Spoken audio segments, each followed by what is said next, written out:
Hoje eu vou contar pra vocês do dia que eu dei um baile fecho. Coloquei a véia no lugar dela. Esse dia eu tinha tirado o horário de almoço sozinha e eu não tinha ido com as minhas amigas. Tava lá almoçando. Tinham várias mesas, livres e vazias. As do meu lado sentou uma velha. Boa tarde pra ela. E o meu boa tarde foi suficiente pra que ela começasse a puxar muita conversa comigo. Ela começou a falar pra mim que a neta dela tava muito gorda, que a neta dela só comia besteira, que a neta dela era enorme. E chegou uma hora, a véia olhou pra mim e fez assim: quantos anos você tem? Eu falei: eu tenho 23.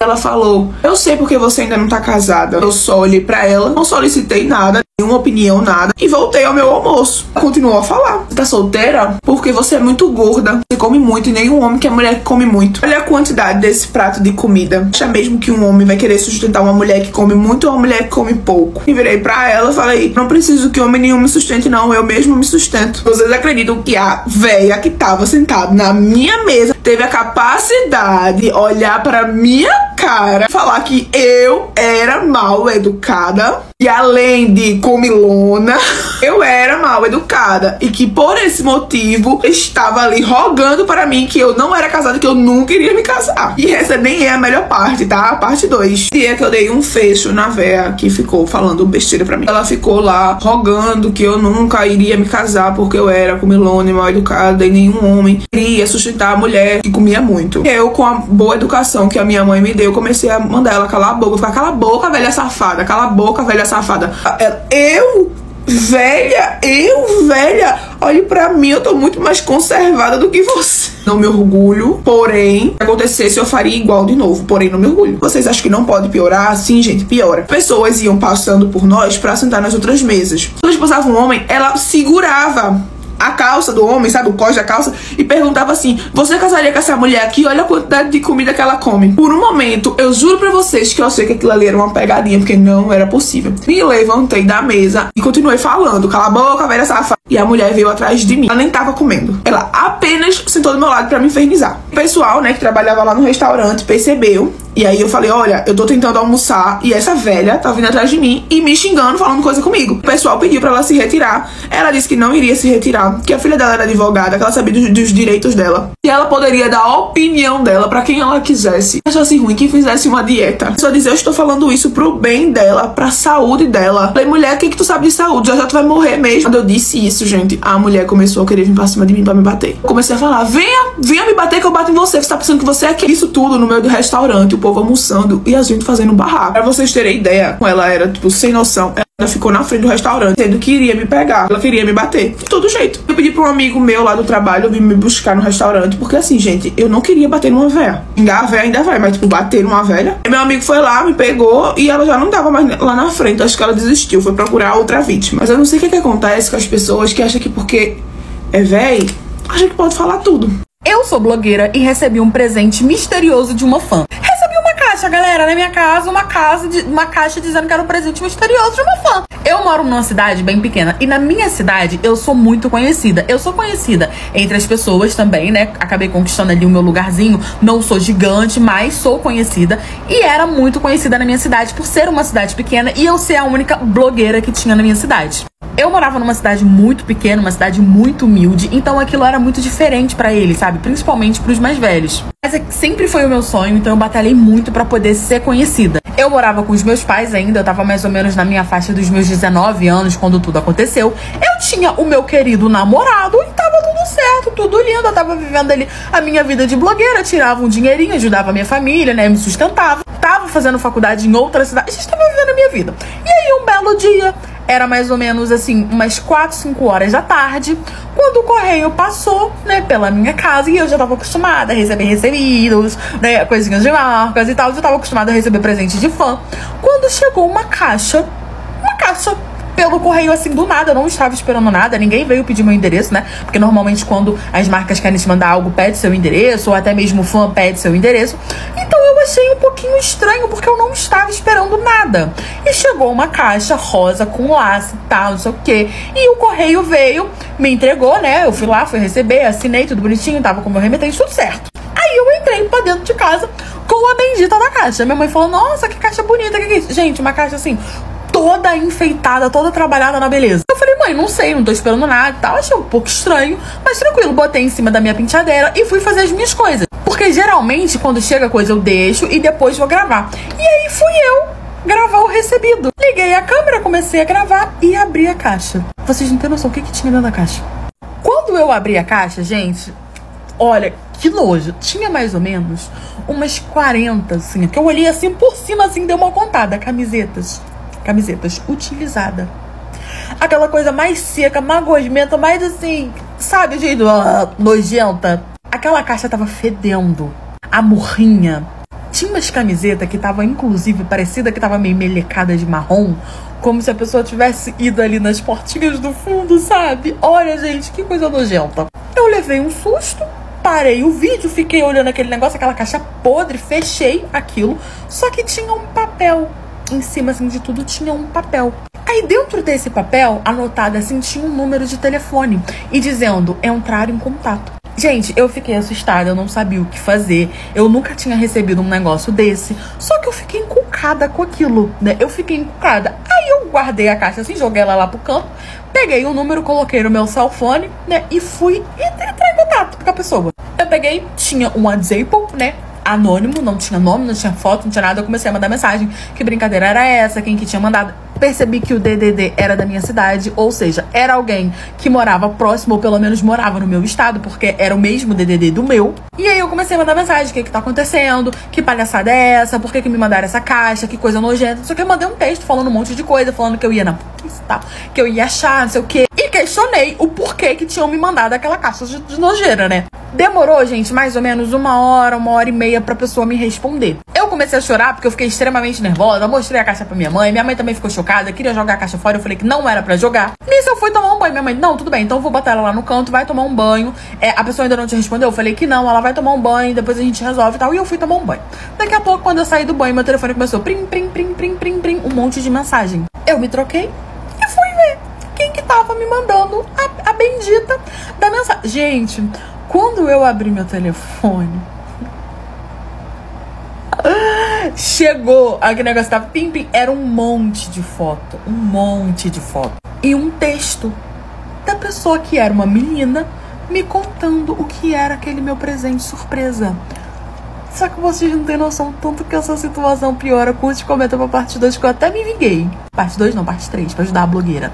Quando eu fui olhar o telefone, quando eu olhei as mensagens, primeiro que tinha um texto assim: eu te mandei todas as vezes que eu furenfei com o seu namorado. Te mandei prova de todas as vezes.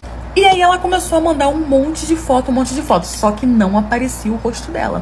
Aparecia só o rosto do meu namorado. Notoriamente era recente, né? Porque eu reconhecia até o corte de cabelo. Às vezes que ele mudou o corte de cabelo, isso, aquilo. E tinha um monte, gente. Um monte de foto. Foto dele furefando, foto de print, foto disso, foto daquilo. A pessoa só me mandou e me bloqueou. Não falou mais nada. Gente, eu entrei em desespero. Acho que eu nunca chorei tanto também. Só que aí o que eu pensei?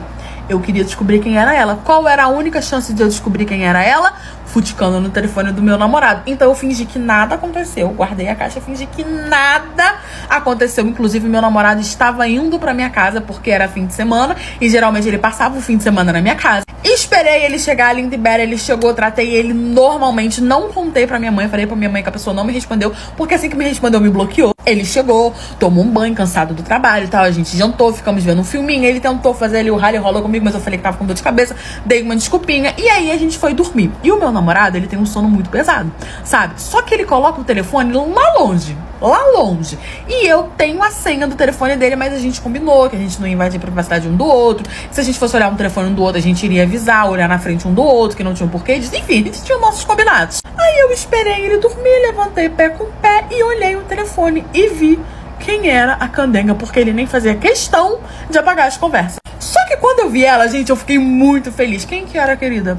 Era a filha do pastor da igreja que o meu namorado frequentava. Uma menina, gente, que todo mundo jurava que ela era uma santa, Ninguém esperava nada de ruim daquela menina. Uma querida, toda vez que eu ia lá, falava comigo, me abraçava, me beijava, orava pra mim, ou botava a mão na minha cabeça pra orar pra mim, botava a mão no meu coração pra orar pra mim. Aí eu falei, tranquilo então, pô.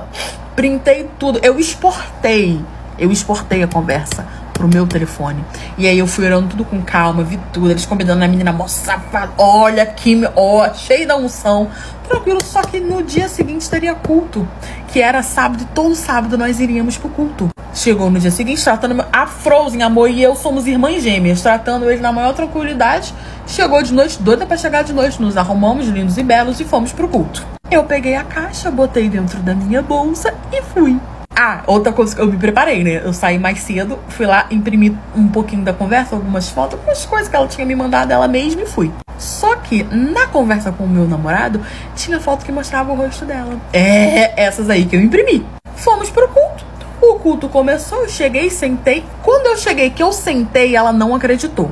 Por quê? Ela e o meu namorado, parece que como ele ficava na minha casa fim de semana, eles não se comunicavam fim de semana. Então, fim de semana, ele bloqueava ela pra ela não mandar mensagem. Então, ela não avisou a ele que tinha feito isso e também ela não ia avisar, né? Porque ela avisou porque queria me contar que eu era chifruda, achando que eu não ia descobrir quem era ela. Achando que, assim, o alecrim dourado que nasceu no campo ia ser semeado, o varinha de Hogwarts de ouro ia terminar comigo e ficar com ela, que eu não ia mais querer ele, mas enfim.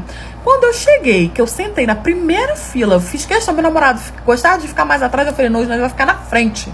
Sentei na frente, que ela me olhou, ela quase desmaiou, ela não acreditou, e eu só olhando pra cara dela assim, ó. Só que ela não sabia que eu sabia que era ela. Então ela olhou pra mim assustada, ficou pálida, mas ela não esperava que eu estivesse ali com ele, que eu ainda estivesse namorando com ele. E eu fiz a sonsa, só olhando pra cara dela assim, ó. Olha, gente, o culto começou. Quando o pastor começou a pregar, eu me levantei na frente de todo mundo, pedi licença pro pastor, fui lá, entreguei a caixa pra ele, falei pra ele abrir e fui distribuindo as fotos e falei, olha, querido pastor, sua filha está furenfando com o meu namorado e fez questão de me mandar essa caixa com todas as vezes que ela furenfou com ele. Inclusive, se você olhar bem, tem umas que tá até melecada de marrom e acho que você sabe o que é. Então sua filha não é nem nas portas do fundo mais. A mãe dela desmaiou, ela veio pra cima de mim, eu dei umas palpadas nela. Meu namorado ficou que não sabia onde enfiar a cara, tentou me tirar de cima da menina, e o pai dela também entrou em choque e virou aquele burburinho. Olha, foi uma bênção aquele cu. No fim, eu fui embora, né? Terminei com meu namorado, a cidade inteira ficou sabendo o que aconteceu e foi isso, gente. Foi assim. Eu descobri que o meu namorado usava a loja dele pra me trair. Débora, você tinha algum motivo pra desconfiar dele? Não. Eu não tinha um motivo, gente. Ele era maravilhoso pra mim. O único problema estava no telefone dele. Ele não gostava que eu mexesse no telefone dele. Mas ele mexia no telefone na minha frente. E eu nunca tinha visto nada. Tinha a senha dele, mas ele não me permitia ficar mexendo, porque ele dizia que o relacionamento precisava de ter uma base na confiança. E ele também não mexia no meu. Ele dormia na minha casa. Minha mãe não deixava a gente dormir junto. Eu tinha 14 aninhos e ele tinha 22. Na noite, eu fui lá falar com ele, dar boa noite. Aí, dou um beijinho, uma coisinha. Eu vou ficar aqui até tu dormir. E aí, quando tu dormir, eu saio. O homem apagou, dormiu. Peguei o celular dele e fui pro banheiro, né? Que eu não sou besta. Abri o WhatsApp, abri Instagram. Gente, não tinha nada. O homem era um santo. Só que ele tinha uma loja online. E essa loja online tinha um WhatsApp separado. Era o WhatsApp de empresa. Nesse WhatsApp de empresa, tinha senha. Ele colocou uma senha pra entrar no WhatsApp da empresa. Não faz sentido. Ele era tão burro. É tão burro que ele botou a mesma senha do celular dele no WhatsApp da empresa. Quando eu repeti a senha, o WhatsApp abriu. Eles não estão entendendo o que tinha ali dentro. Acham que era só uma traição comum, não, meu amor. Muito pior. Parte 2. Como meu namorado usou a loja dele a me trair. Coloquei lá, repeti a senha, o celular abriu na hora, desbloqueou assim, na mesma hora. Ele, como é que eu posso dizer? O web namorava duas meninas diferentes que eu tinha conhecido em jogo online, que eu não sei nem que jogo era aquele que ele jogava. Ele usava esse WhatsApp da empresa dele, né, da loja dele, pra conversar com essas meninas. Uma dessas meninas, ele tinha viajado pra conhecer ela. Ele viajava pra São Paulo pra pegar mercadoria pra loja. Ele ficava sempre, tipo, uma semana, 10 dias. Nesse período, a gente quase não se falava. E todas as vezes que ele ia, pelo que eu li na conversa, ele ficava lá com essa menina. Da conversa da menina dizendo, eu acho que eu tô grávida. Tirei print das partes mais importantes. Vários NUDS. Mandei tudo para mim. Peguei o número da menina, mandei mensagem pra ela, perguntando se ela sabia de mim. Gente, ela nem fazia ideia. Pra vocês terem noção, até o nome dele, ele mentia pra ela. Acordei ele no tapa, no murro. Todo mundo da minha casa acordou, foi o que eu tô sem entender. E ele, não, meu amor, não, eu deixo ela por você, eu deixo ela por você. Fofo. Resumi aqui pra vocês, tá? Sou ainda um tempo me procurando, tentando ali, né, voltar comigo. Mas depois de uns 20 dias, se mudou pra São Paulo e foi ficar com ela. No caso, quem tava intrusa ali no relacionamento era eu, não era ela não. Meu marido não só viu o conteúdo da MC Mirella, como ele fez questão de comparar e falar na frente de todos os familiares dele. Só que eu também tinha visto o conteúdo dela e ele não imaginava isso. Se tem uma coisa que eu não gostava de fazer, era ir pra casa da família do meu marido. A gente não se dava bem, eles não gostavam de mim. E todas as vezes que eu ia lá, sempre rolava alguma confusão, porque eu não era o tipo de mulher que ficava escutando as coisas calada. Essa semana tava rolando o burburinho sobre os conteúdos da MC Mirella naquela plataforma que a gente já sabe qual é, e parece que vazou um dos vídeos, as pessoas começaram a receber, e esse vídeo ele chegou até mim. Eu vi o vídeo e fiquei calada, não falei nada, só vi e pronto, acabou. Isso foi durante a semana. No fim de semana, meu marido falou: a gente vai almoçar na casa da minha mãe e não sei o que, sendo que a gente já tinha combinado de ir pra casa dos meus pais. Mas aí eu, sempre uma boa esposa, falei: não, vou ceder, tudo bem, vou relevar. Semana passada a gente foi na minha mãe, então justo que a gente vai na mãe dele. Eu liguei pra minha mãe, expliquei, falei que é pra casa do meu sogro e da minha sogra. A minha mãe entendeu. Pra quê? Antes eu tivesse batido o pé e ir pra casa da minha mãe. O meu marido, gente, ele sempre foi um bom marido, sabe? Ele insistiu muito pra namorar comigo, ele insistiu muito pra casar comigo. Mas ultimamente, ele começou a querer dar uma de gaiato, ele começou a querer, sabe? Engraçadinho, falando um monte de besteira. Eu não sei se ele tá botando chifre na minha cabeça, ou eu não sei se ele tá só revelando o seu verdadeiro eu. Eu sei que eu tô observando que ele tá com umas atitudes meio diferentes. Mas até aí tudo ótimo, até porque a gente nunca imagina que isso vai acontecer. A gente pegou o carro no domingo, fomos pra casa da mãe dele pra poder almoçar. Almoço rolando, tudo certo. É aquela forma assim de tratar o outro, cobra tratando cobra, sabe? Eles me engolem, eu engulo eles, a gente meio que se atua. Até que acabou o almoço e a gente começou naquela, as mulheres ajudando a arrumar as mesas, os homens sentados conversando. Até que eu escuto meu marido puxar o seguinte assunto com um cunhado dele: você viu o conteúdo da MC Mirella? Até aí, gente, tava tudo péssimo, só que eu não achei que fosse piorar tanto. Curte, comenta pra parte dos papos da blogueira. Eu estranhei porque ele não fez questão nenhuma de falar baixo ou de, tipo assim, cochichar, sabe? Ele falou em alto bom som, como se ele quisesse que eu escutasse. E eu ali recolhendo a panela junto com a mãe dele, com as irmãs dele, e só observando, né? Porque a gente tá ali, a mão fazendo e o ouvido aqui, ó, prestando atenção, biônico. E aí eu escutei ele falando: não, porque eu vi e que loucura, porque assim, assado. E ele começou a comentar umas coisas que, se eu comentar aqui, o vídeo cai, né? Ele começou a falar nitidamente dos tubinhos, da rompimenta, só que de uma forma assim, bem explícita. Quando eu olhei pra cara da mãe dele, pra poder ver se a mãe dele não ia lá meter a mão na orelha dele, a mãe dele tava assim, rindo assim, ó. E eu fiquei olhando pra cara dela, quando ela olhou pra mim, ela: ai, isso é coisa de homem. Só que eu também tinha visto o vídeo. Terminamos de guardar a panela, lavamos a louça, fizemos um monte de coisa. E quando a gente chegou na sala, eles ainda estavam falando disso. Gente, olha, conteúdo que deu papo. E tava falando. Quando eu sentei do lado dele, ele bateu na minha coxa e falou assim: ai, essa daqui, quem dera que ela fizesse o que a outra estava fazendo lá no vídeo. Ele tava falando do desempenho da sentação, entendeu? Desse desempenho. E realmente é um desempenho muito bom, é um desempenho bem marcante, né? No vídeo, pelo menos no vídeo que eu vi.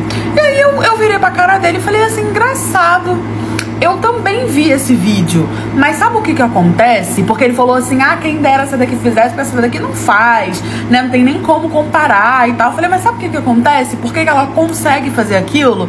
É porque o marido dela tem varinha de Hogwarts o suficiente. Eu vou fazer além de escapulir, porque, né, não é lá muito avantajada. Quando eu consigo fazer a conexão, não dá 3 e a champanhe estoura. Então realmente a gente vai desanimando com o tempo, né? Quando a gente vê que não é a primeira vez, não é a segunda vez, não é a terceira vez, e que todas as vezes que eu me esforçar pra poder tentar, vai acontecer a mesma coisa. Então é óbvio que a MC Mirella consegue, é óbvio que ela tem todo aquele desempenho. A varinha de Hogwarts do marido dela contribui. Então, quando a varinha de Hogwarts do nosso marido não contribui, a gente só faz o básico mesmo, que é pra ele não se sentir humilhado. Gente, na hora que eu terminei de falar, ficou aquele silêncio. Ele olhou pra minha cara assim, ele só falou assim: pega suas coisas que a gente já tá de saída. Ele ficou totalmente totalmente sem graça porque ele não tinha argumento. Eu fiquei com vergonha, fiquei constrangida, ele também. A gente foi pra casa, tivemos uma briga. Isso já faz 2 dias e até hoje ele não está falando comigo. Não sei nem se esse casamento vai continuar. O dia que eu fui motivo de briga e discussão dentro do relacionamento de 2 pessoas que eu não conhecia e não conheço até hoje. Lembrando que essa história aconteceu comigo, inclusive aconteceu mês passado. Eu e meu marido, a gente foi num restaurante, vou falar o nome, tá?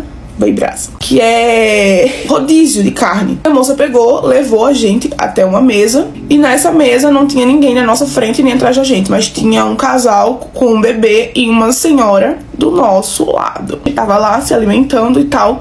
E aí eu, como uma boa curiosa, comecei a ouvir uma mulher exaltada, sabe? Falando alto do meu lado. E aí ela falava, tipo, pro homem, que era o marido dela, que tava lá do lado dela. E ninguém tava comendo. Acho que eles tinham chegado há pouco tempo. E aí ela tava lá com o bebê, tipo, falando um monte de coisa pro homem. E eu estava entendendo, porque era de domingo, hora do almoço, tinha muita gente no restaurante. Só estava escutando que ela estava muito exaltada. Ela pegou o bebê, se levantou e saiu. Então, eu achei que eles tinham, né, discutido ali, aconteceu alguma coisa, eles discutiram. Ela saiu do restaurante e ficou lá na frente. O homem, estava lá, que era o marido dela, começou a falar com a sogra, que eu acho que era a sogra, eu não tenho certeza se era a sogra ou se era a mãe dele, né, porque, né, eu não sei. Isso é uma surtada. Fica falando besteira, assim, que eu tô olhando pros outros, eu tô olhando pra ninguém, rapaz. Eu acabei de me sentar aqui, estragando os momentos, era pra ser um momento bom, de comemoração. Ela estragando tudo, fazendo esse negócio, fica surtando, que eu tô olhando pra outras mulheres. Eu não tô olhando pra ninguém, não, eu não tô ficando doido, não. E, gente, ele super exaltado, falando com a velha que tava na frente. Ele já tava do meu lado, né? Ela tava do lado dele, então não tava ouvindo. Ele já tava do meu lado, eu tava ouvindo tudo. E eu só tipo, mano, ele tava olhando pra alguém. Não sabia que era eu, parte 2. Aí eu fiquei ouvindo, né? Ele falando, não, ela tá dizendo que eu tô olhando pra mulher. Eu não tô olhando pra mulher nenhuma, não. Não tô doido, não. Ela é surtada, ela tá doida, eu não aguento isso mais, não. Eu tô no meu limite, eu já não aguento mais isso, não sei o quê. E ele todo, né? Eu não aguento mais, desesperado. E eu, menino, o relacionamento tá por um fio. Só ouvindo a lamentação dele, né? Ele reclamando que o relacionamento tava muito achado, que ela era muito ciumenta, essas coisas. Pra por isso, eu já não sei, né? Não sei também se ele dava motivo e enfim. Até que chegou um momento que ele começou a dizer assim pra véia: ela é bonita? Ela é bonita. Mas eu não tava olhando pra ela. Ele começou a apontar pra mim. Eu tava meio que assim pro meu marido. Só que a gente vê, né?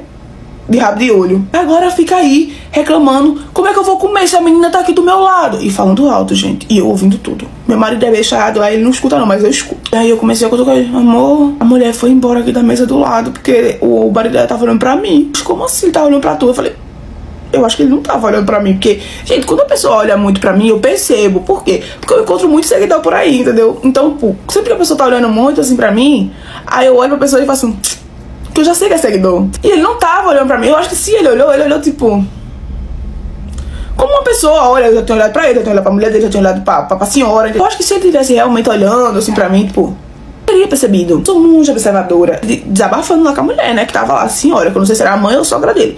Senhora olhando assim pra mim, ó, com a cara feia, como se eu tivesse feito alguma coisa assim, tipo, aí, ó, sou destruidora de lares. Os dois assim, ó, olhando pra mim, tipo, tá destruindo minha família. Eu falei pro meu marido, né, meu Deus, que constrangedor. E a gente já tava comendo, eles não tinham comido.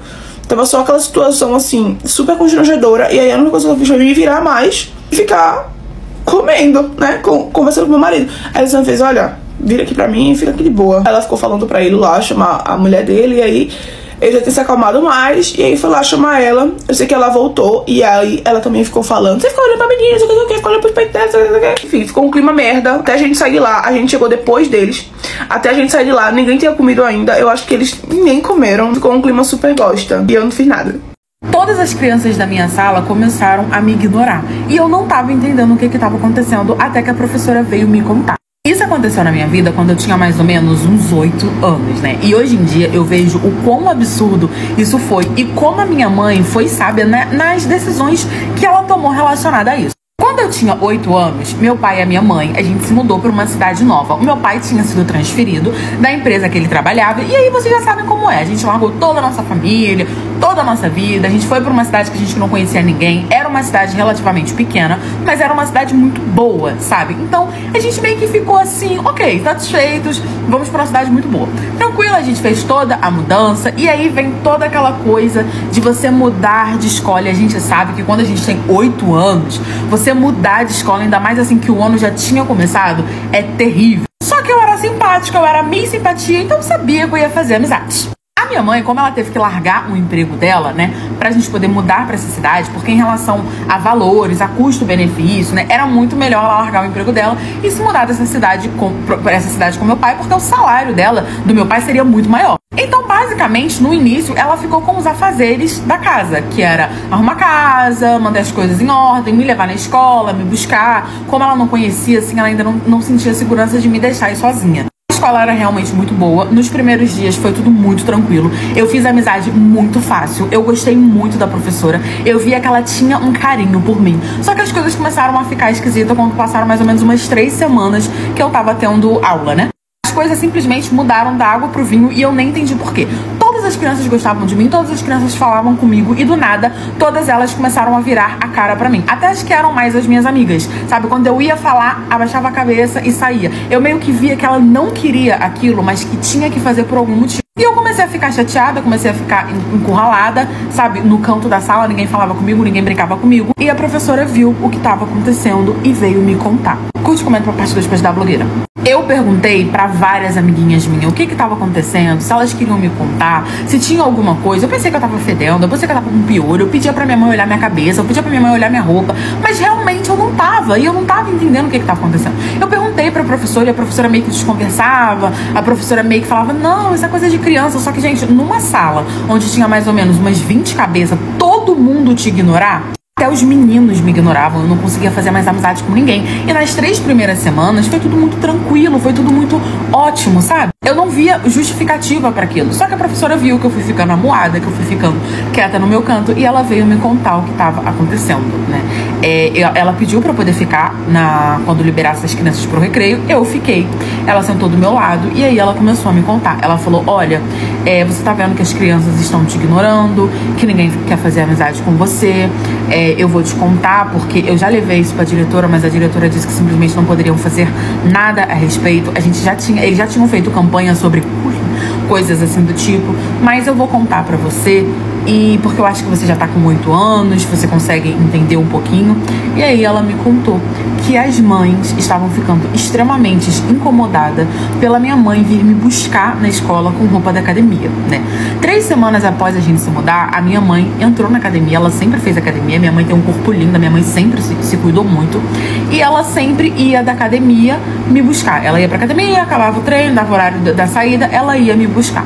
E aí as mães começaram a perceber que a minha mãe era muito bonita, que a minha mãe tava usando roupa de academia, e elas começaram a se incomodar, porque muita mãe revezava com o pai. Um dia era o pai, um dia era a mãe, e elas começaram a se incomodar com isso, e eu virei a garota nova que tinha uma mãe que ia com roupa vulgar de academia. Mesmo a minha mãe indo com blusinha, com leg ou com short que não era assim curto, nem nada demais, elas começaram a se incomodar demais. Eu não sei porquê, eu não sei quando, eu sei que elas simplesmente proibiram os filhos de falarem comigo. Eu era apenas uma criança, eu tinha 8 anos, foi muito difícil pra mim entender isso. Cheguei em casa, contei tudo pra minha mãe, obviamente que a minha mãe foi na escola, pediu pra conversar com a diretora, e basicamente a diretora disse pra minha mãe que não tinha o que fazer a respeito disso e que se ela quisesse era pra ela parar de me buscar com roupa de academia. A minha mãe conversou com a professora obviamente não foi tão ridícula como a diretora, explicou o que estava acontecendo. A minha mãe parou de ir me buscar com roupa de academia, né? Minha mãe trocava de roupa, ia com roupa normal, mas mesmo assim as crianças continuavam a me tratar mal, a não falar comigo, porque as mães proibiram. Na época eu fiquei muito chateada, eu não queria sair da escola porque eu gostava muito da escola,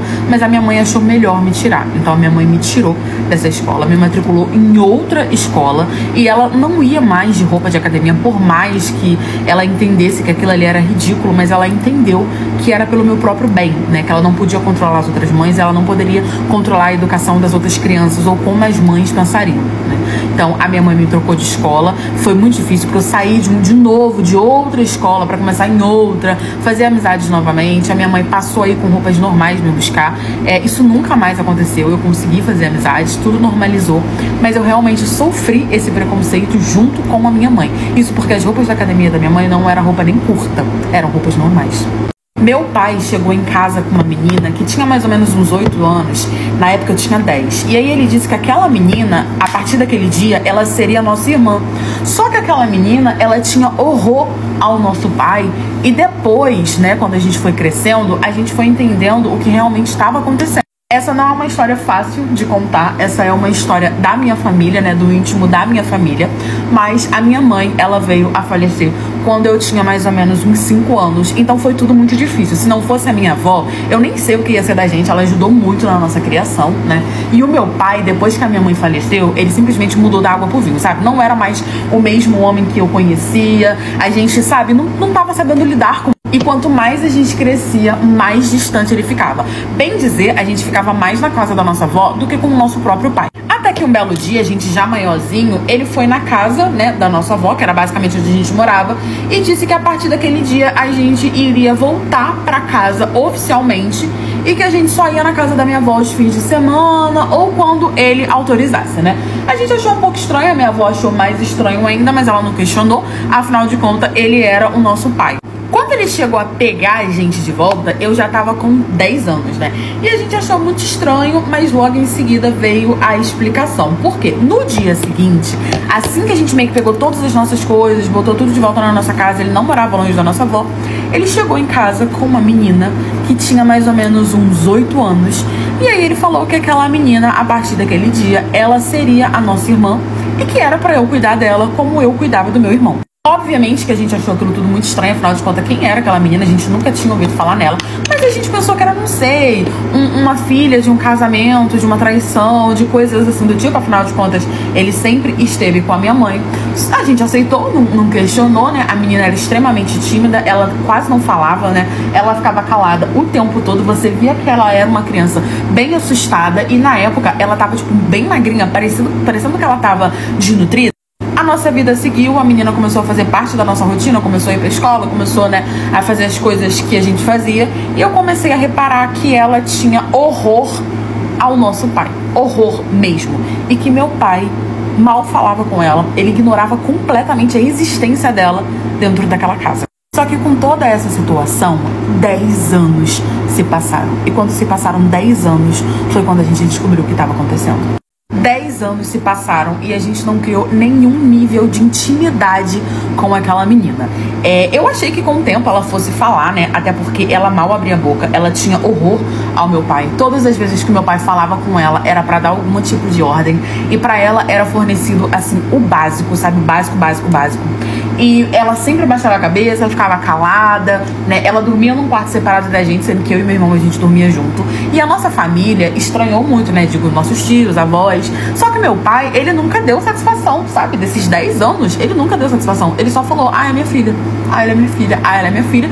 E a família foi engolindo porque não tinha o que fazer. Ficou a história de que ele tinha uma filha fora do casamento e essa filha foi morar com ele por algum motivo. Até que no aniversário dessa menina, né, vamos chamar ela de Júlia, no aniversário da Júlia, quando ela fez exatos 18 anos, eu já tava com 20, né, o meu pai mandou eu assar um bolo, dizendo que ela ia fazer 18 anos, que era importante e que ele tinha um comunicado pra poder fazer. E assim eu fiz, né, eu assei um bolo pra ela, ela falava muito pouco comigo, ela falava muito pouco com meu irmão, tipo assim, o básico, sabe, ela tava sempre quieta no canto dela, fazia os afazeres da casa todo, eu tentava ajudar, mas meu pai não aceitava e ela não questionava. Ela ia pra escola, mas assim, tava sempre dentro de casa, ela não fazia amigos, ela era esquisita. Totalmente dentro de uma bolha. E a impressão que eu tinha é que meu pai tava sempre de olho nela. Pois bem, assei o bolo, não questionei muito, né? Meu pai chegou, ele não convidou minha avó, nem meus tios, nem ninguém. E a minha família meio que tinha aceitado ela já na família, né? Só tava eu, ela, meu irmão e meu pai. A gente cantou parabéns, soprou as velas, 18 anos dela, beleza e tal, não sei o que. A menina não dava um riso, a menina não falava nada. Depois que acabou tudo, meu pai simplesmente falou que tinha que fazer um comunicado pra família. A gente ficou meio assim, né? Todo mundo curioso, esperando o que era pra poder falar. A menina ficou do lado dele e abaixou a cabeça. E aí o meu pai falou que ela não era filha dele, né, que ela estava sendo treinada para poder ser esposa dele e que ele teve que aceitar ela quando ela tinha 8 anos. Basicamente, ela foi entregue pelo pai dela, que foi embora e deixou ela não tinha ninguém, ela basicamente foi abandonada e que meu pai resolveu pegar ela para poder ser esposa dele, mas que esperou ela crescer né?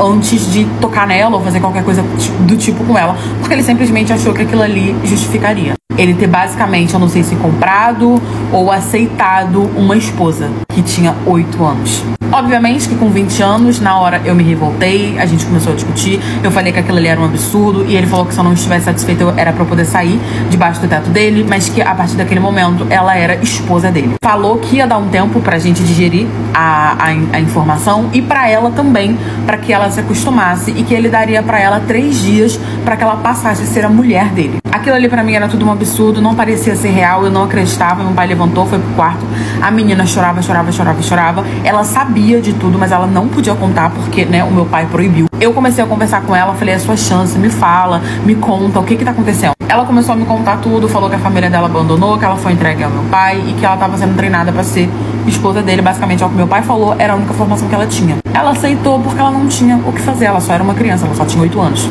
Meu pai tinha esses planos, mas eu tinha outros, né? Eu peguei o meu irmão, peguei ela.